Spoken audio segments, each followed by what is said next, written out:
Hallo und willkommen zu den Küche von Martin.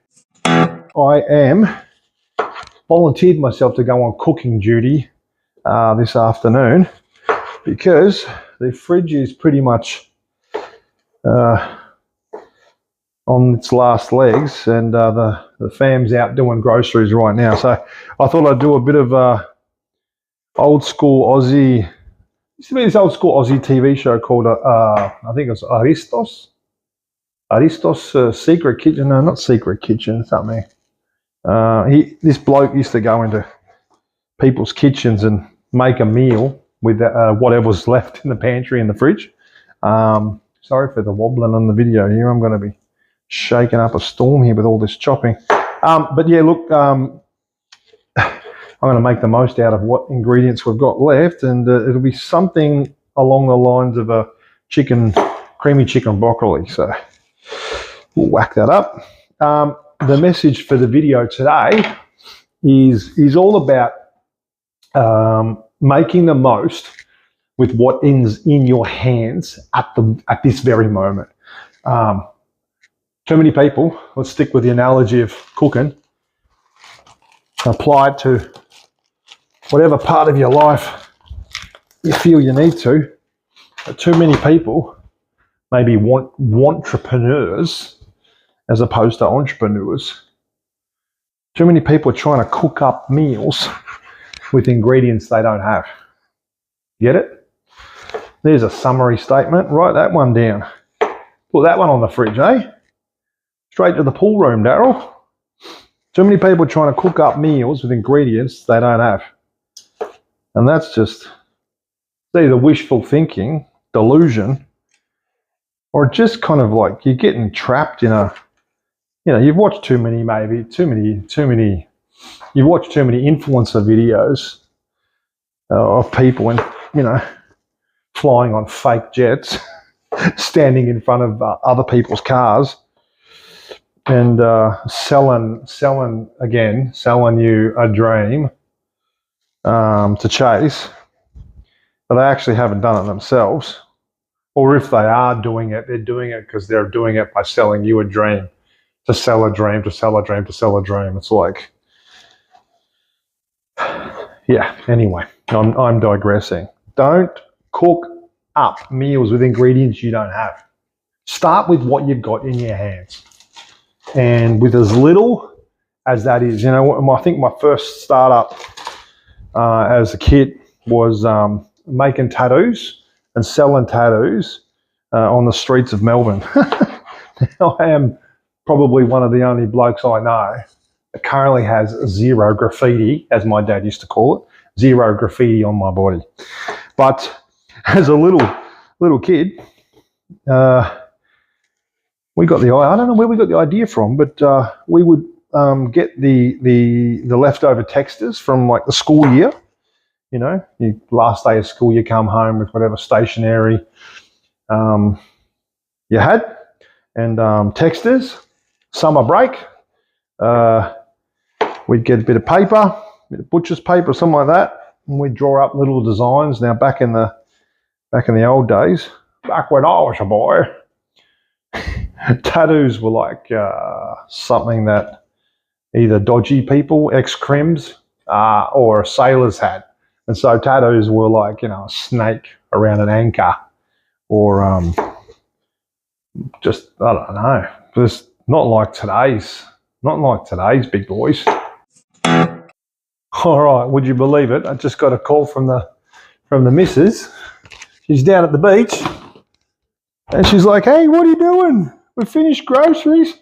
Want to come and join me and the kids down on the beach?" I'm like, "I'm cooking dinner." She's like, "Bring the dinner." I'm like, "Okay." I'm gonna get this prepped up and head down the beach with the food. So hey, this is good content, don't you like this? Anyway, back to the tattoos. Yeah, so tattoos got textures, drew on paper, and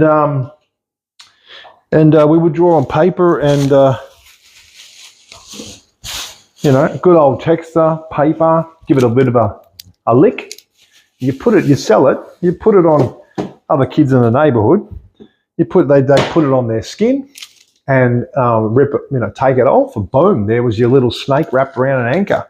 I was pretty good at drawing snakes around anchors, so a lot of the kids had snakes around anchors in my in my street. We'd sell them for 5 cents, 10 cents. If it had more colours, you might ask for 12 or 15 cents. And back in the day,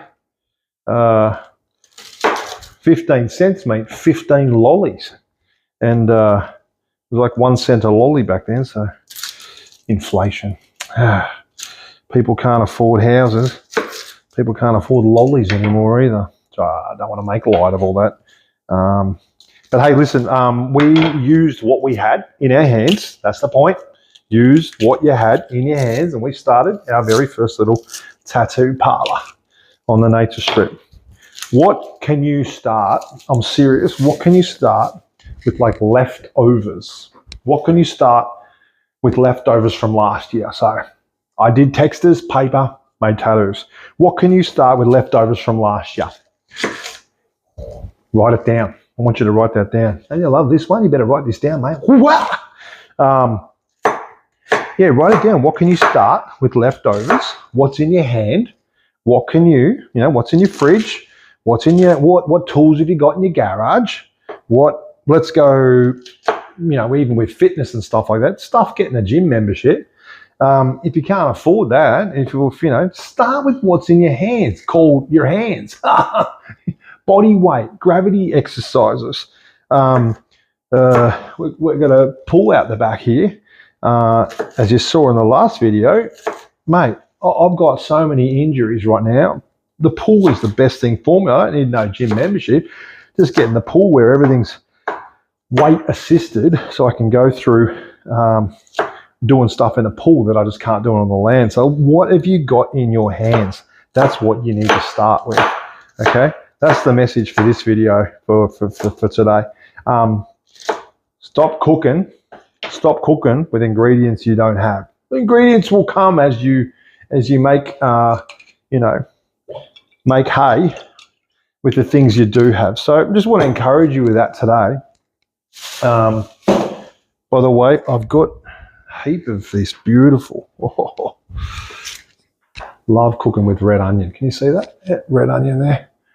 A lot of my meals are based with red onion and garlic, good old garlic. Or in Deutsch, in German, you'd say Knoblauch. Love the old German language. So yeah, make the most out of what you got in your hands. There's a classic old Bible story with Moses at the burning bush, and he was making so many excuses as to why he couldn't do this, that, and the other. God was asking him to free his people from slavery, 450 years of slavery. Moses was coming up with the excuses. Yeah, the old Luke 14:18. Look that one up. Hey, the old Moses, the old Luke 14:18 trick, and they with one accord began to make excuses of many kind. And he was saying, "Oh God, I can't do this, I can't do that. What am I gonna say? I can't speak. How are these people going to believe that you sent me?" And one of the things God said to him was like, "What's in your hand?" And Moses was like, "Oh, there's a shepherd's staff here, a rod.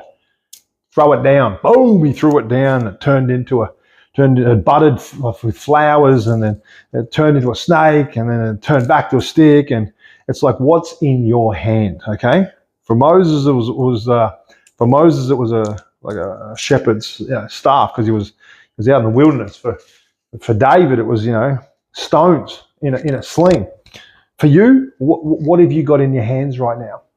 What finance do you have in your hands? What fitness level are you at? Where are you at? Take account of where you're at and go from there. That's the right place to start.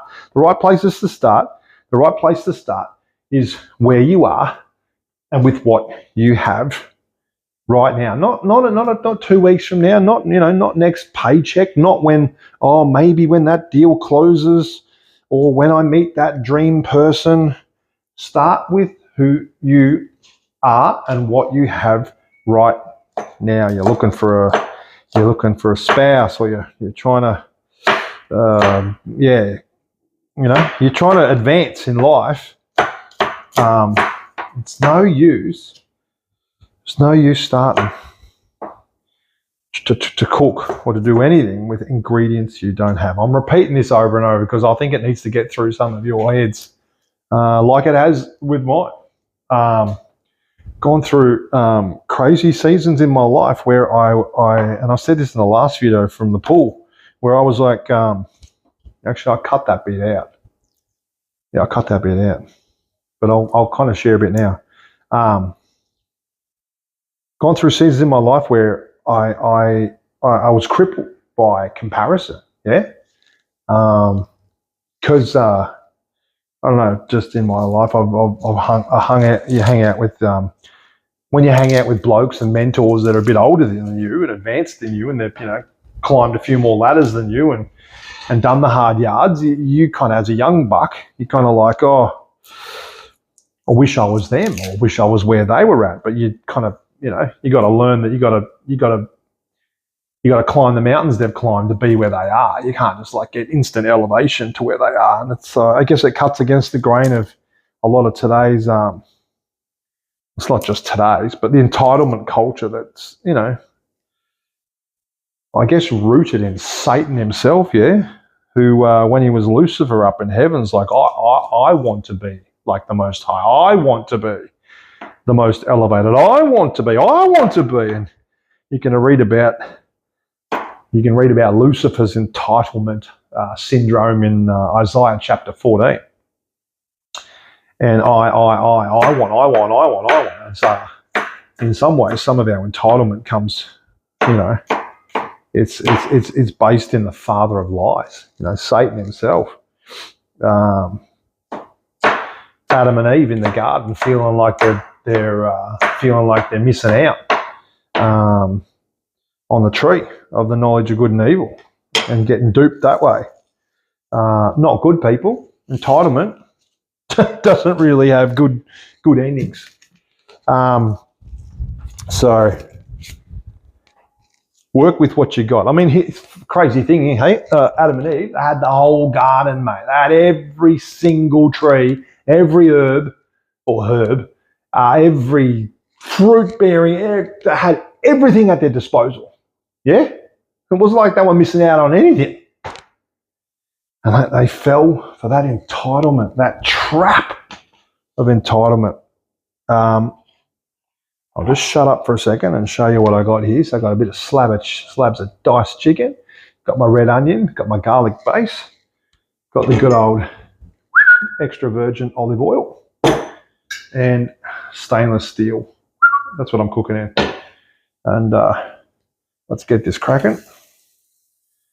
Up here on the pan, I'm starting with the ingredients that I have in mein Küche. Und jetzt koche ich etwas für meine Familie. Sie sind auf dem Strand. Huh? Google Translate that one. Where is, here we go. Use that one. So yeah, do me a favor. Write down, pen and paper, old school. Write down where are you trying to cook without ingredients that you haven't earned or deserved, or you just don't have access to. By all means, if you got access to stuff and you got to level up and use things, mate, then go for it. Have a go. Get some instructions on how to go, a level up for sure, mate. If you got access to it, go, please. But if you don't have it, then work with what you got. Make your little text to tattoos, eh? Make your text to tattoos. Start with what's in your hand. Jesus said in one of his parables, he who is faithful in little will be faithful in much. No use giving your kids everything, and they don't know how to handle it. No use discovering. I'll say that for another video. No use getting the world thrown at you with all of its delicacies and you don't know how to handle it. Knowledge, sexuality, finances. Like, it's funny. They always say, you know, people who win Tats Lotto, they get it all. They don't have the character to keep it. And some of them are in financial ruin not long after they win the lotto. Yeah, that's full on, eh? It's like, I guess what you learn when you work with what's in your hands, what you learn by bootstrapping and shoestring budgets in startups and things like that, what you do learn there is a bucket load of character, a bucket load of discipline, a bucket load of, fruit. You're growing fruit. Love, joy, peace, patience, kindness, goodness, faithfulness, gentleness, self-control. You're growing those 9 fruit. That's really going to keep you in check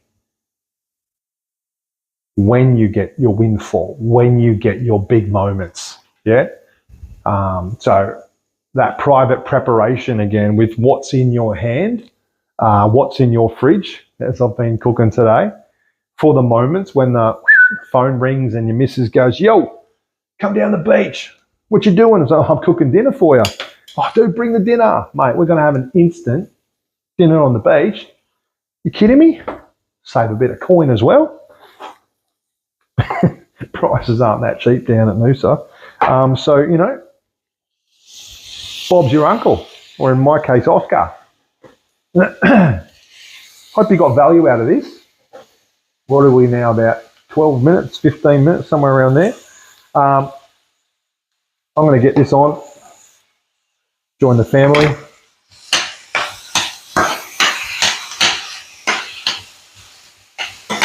Like, subscribe, share this.